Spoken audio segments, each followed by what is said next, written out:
நண்பர்களே, நம்ம கதையை தொடரலாமா? போன வாரம் கதையை பார்க்காதவங்க நம்ம சேனல்ல அப்லோட் பண்ணியிருக்கோம், பார்த்துட்டு வாங்க.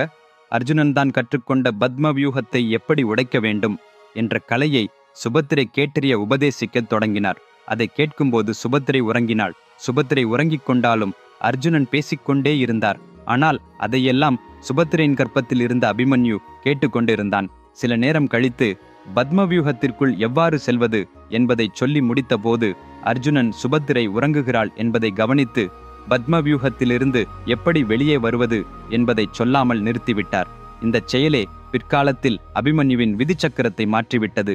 காலங்கள் கடந்து அபிமன்யு பிறந்தான். இந்திரபிரஸ்தத்தில் அனைவரும் ஒவ்வொரு நாளையும் பண்டிகையாக கொண்டாடிக் கொண்டிருந்தார்கள்.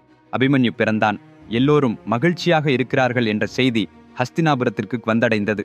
அதே நேரம் சகுனி உடனே துரியோதனன் தங்கியிருந்த அறைவாசலுக்கு சென்று வெளியிலிருந்து கதவை தட்டிக்கொண்டே, துரியோதனா, இந்த அறைக்குள் சென்றது ஒரு ஆண்டு காலத்தை தாண்டிவிட்டது. நீ வெளியே வரவில்லை, யாருடனும் பேசவில்லை, எவரது வார்த்தையும் கேட்டது இல்லை. ஆனால் இன்றைய என் சொல்லை நீ கட்டாயம் கேட்க வேண்டும். நீ அறைக்குள் முட்டி தடுப்பு போட்டு நாளும் நாடும் மனவேதனைக்குள்ளாகி இருக்கிறாய்.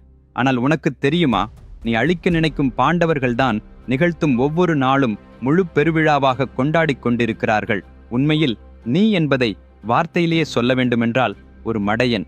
மிகவும் சிறிதளவும் விவேகம் இல்லாமல் எப்போதும் யுத்தம் செய்ய வேண்டும், நஞ்சு வைக்க வேண்டும் என்று யோசித்து ஒவ்வொரு தடவையும் தோற்றுக் கொண்டிருக்கிறாய். இந்த ஒரே தடவை என் பரிந்துரையை கேளு. யுத்தம் இல்லாமல் ஒரே ஒரு இரத்தமும் ஊற்றாமல் பாண்டவர்கள் தாங்களே சரவ வெற்றியாக உனது கைகளில் அரசையும் விட்டுவிட்டு வனவாசத்திற்கு போய்விட இனி உனக்கு ஒருபோதும் கண்மணியாகராமல் இருக்க வேண்டிய ஒரு திட்டம் எனக்கு இருக்கிறது. என் மீது நம்பிக்கை இருந்தால் அவர்கள் நாசமாகிறார்கள் என்பதை உன் கண்களால் நேரடியாக காண வேண்டும் என்ற எண்ணம் இருந்தால் வெளியே வா என்று கூறினார். உடனே அந்த அறையின் கதவுகள் திறந்து போயின. ஒரு ஆண்டுக்கு மேல் சுத்தமின்றி அருகருகே முள்ளென வளர்ந்த தாடி மீசையுடன் ஒரு வகை அகோர குருவத்தில் இருந்த துரியோதனன் வெளியே வந்தார். உடனே தன்னுடைய தாடி மீசையெல்லாம் சீவித்து கொண்டு குளித்துவிட்டு பட்டுப்படையும் அணிந்து ஆபரணங்களையும் அணிந்து தன் சிம்மாசனத்தில் அமர்ந்தபடி, மாமா, உன் திட்டத்தை சொல்லு என்றான். அப்போது சகுனி கூறினான், துரியோதனா, நம்முடைய எல்லோருடைய வாழ்க்கையையும் மாற வைக்கப் போகிறவை இந்த பாச்சிக்கல்தான். இதில் தாயக்கட்டை உள்ளது. இவை என் அப்பாவின் எலும்புகளால் செய்யப்பட்டது. அவற்றில் அவரின் ஆவி உள்ளது. எனக்கு எந்த எண்ணிக்கை வேண்டுமோ அது மட்டுமே சரியாக வரும். நீ சூது விளையாட்டுக்காக பாண்டவர்களை இங்கே வரவழை. அவர்களின் அழிவை நான் உனக்கு பரிசாக அளிப்பேன் என்று கூறினார். உடனே சூது விளையாட ஏற்பாடு செய்ய விதுரன் மூலம் தருமராசருக்கு அழைப்பு அனுப்பினான்.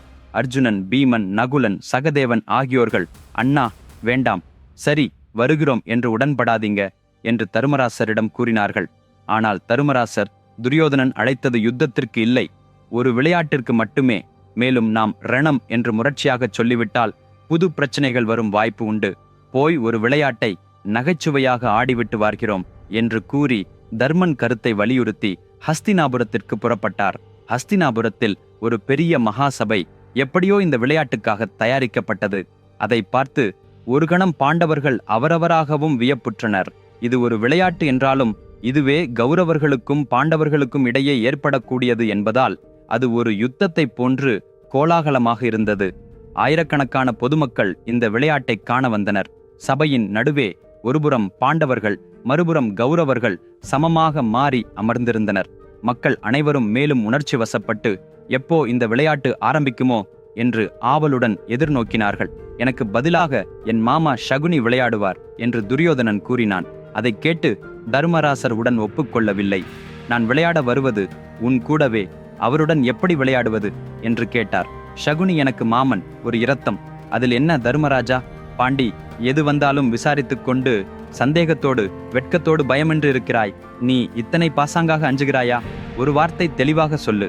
சகுனி மாமா விளையாடினால் தோல்வியடையப் போவதை அச்சப்படுகிறாயா என்று துரியோதனன் உவகை செய்து பேசினான். அதைத் தொடர்ந்து தருமராசரின் அகந்தை வெட்கத்தால் வெந்தது. சகுனி மாமாவுடன் மட்டும் இல்லை, உன் தரப்பில் யாரால் வேண்டுமானாலும் விளையாடட்டும், எனக்கு சம்மதமே, விளையாட்டு ஆரம்பிக்கட்டும் என்றார் தருமராசர். பந்தயம் என்ன என்று துரியோதனன் கேட்க, என் முத்து மாலையை வைக்கிறேன் என்று தருமராசர் கூறினார். கௌரவர்கள் அனைவரும் ஒரே மாதிரியாக உதடாரச்சு சிரிக்கத் தொடங்கினர்.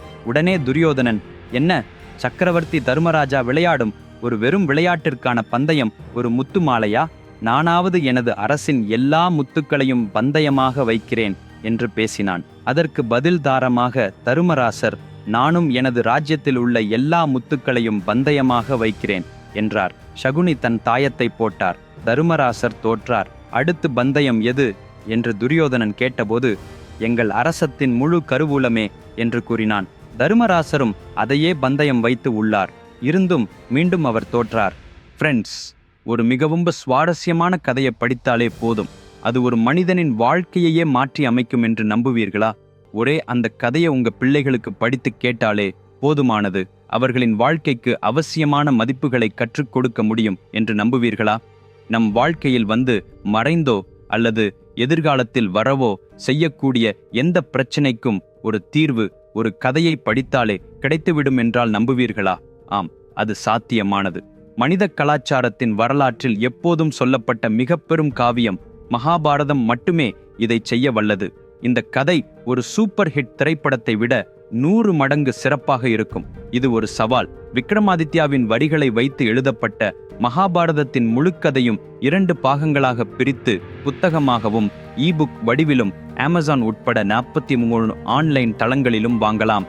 இந்த புத்தகம் உலகம் முழுவதும் 54 மொழிகளிலே கிடைக்கிறது.